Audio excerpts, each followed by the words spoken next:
আল্লাহ রাব্বুল আলামিন পবিত্র কোরআনুল কারীমের মধ্যে বলেন ওয়াকাযা রাব্বুকা আল্লা তা'বুদু ইল্লা ইয়্যাহু ওয়া বিল ওয়ালিদাইনি ইহসানা।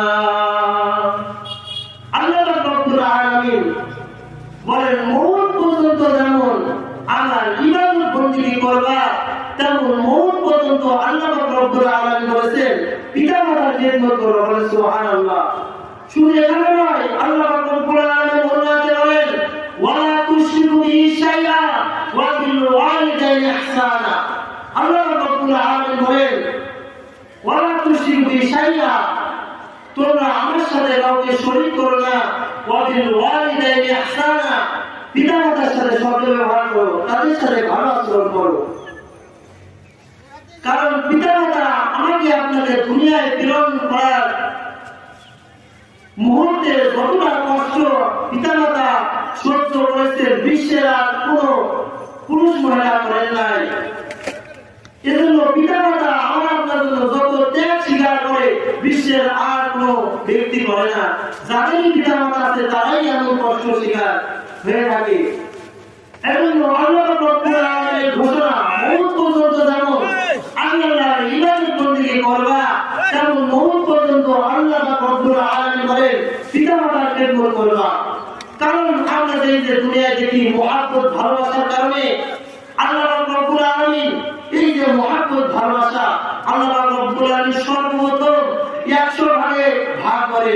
100 ভাগের মধ্যে আল্লাহ রাব্বুল আলামিন 99 মহব্বত ভালোবাসা নিজের কাছে রাখে আর 1% মহব্বত ভালোবাসা সরকারে নবী মুহাম্মদ রাসূলুল্লাহ সাল্লাল্লাহু আলাইহি ওয়াসাল্লামের কাছে দেন।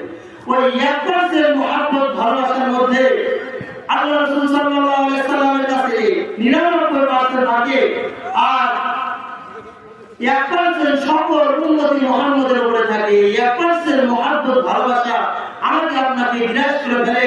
1% মহব্বত ভালোবাসার কারণে আমরা পিতাকে কষ্ট দিই, মাতাকে কষ্ট দিই, কথা ঠিক কিনা? এজন্য আল্লাহ রাব্বুল আলামিন পবিত্র কোরআনুল কারীমের ঘোষণা ওয়াকাযা রাব্বুকা আল্লা তা'বুদু ইল্লা ইয়্যাহু ওয়া বিল ওয়ালিদাইনি ইহসানা। আল্লাহ রাব্বুল আলামিন বলেন মওত পর্যন্ত যেমন আমি আল্লাহর ইবাদত বন্দেগী করবা তেমনই মওত পর্যন্ত পিতামাতার খিদমত করবা। কারণ আমি আপনি দুনিয়ায় প্রেরণ হওয়ার সময় আমার আপনার জন্য আপনার বাবা কষ্ট করেছেন, আপনার মাতা কত কষ্ট করেছেন। আমি আপনি দুনিয়ায় যখন পদার্পণ করব আপনার আমার মা যখন দুনিয়ায় জন্মগ্রহণ করাবেন এমনই মুহূর্তে আমার আপনার জন্য পিতামাতা কষ্ট স্বীকার করেছে। তারা তেমনি ভাবে মা কলস রক্ত ঝরাইছে, বাবা মাতার ঘাম পায়ে ফেলে তারা এমন ভাবে আমাকে আপনাকে লেখাপড়া করাইছে। তবু আমরা সামান্য কথার দ্বারা পিতামাতার মনে কষ্ট দিয়ে থাকি, সামান্য কথার দ্বারা আমরা তেমনি ভাবে আমি জালেম হয়ে মাতার গায়ের উপরে আঘাত করে পিতার উপরে আঘাত করে, কথা ঠিক না? অথচ সরকার নবী মুহাম্মদ রাসূলুল্লাহ সাল্লাল্লাহু আলাইহি ওয়াসাল্লাম বলেন হুয়া জান্নাতু ওয়া নারুকা, পিতামাতা তোমার জান্নাত, পিতামাতা তোমার জাহান্নাম।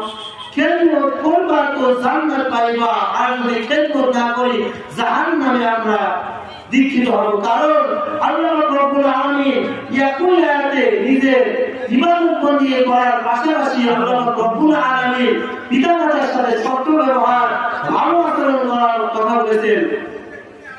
আইন কাফিরান, কারণ পিতামাতা যদি কাফির হয় তবুও পিতামাতার সাথে খারাপ আচরণ করা যাবে না। আইন সালামা,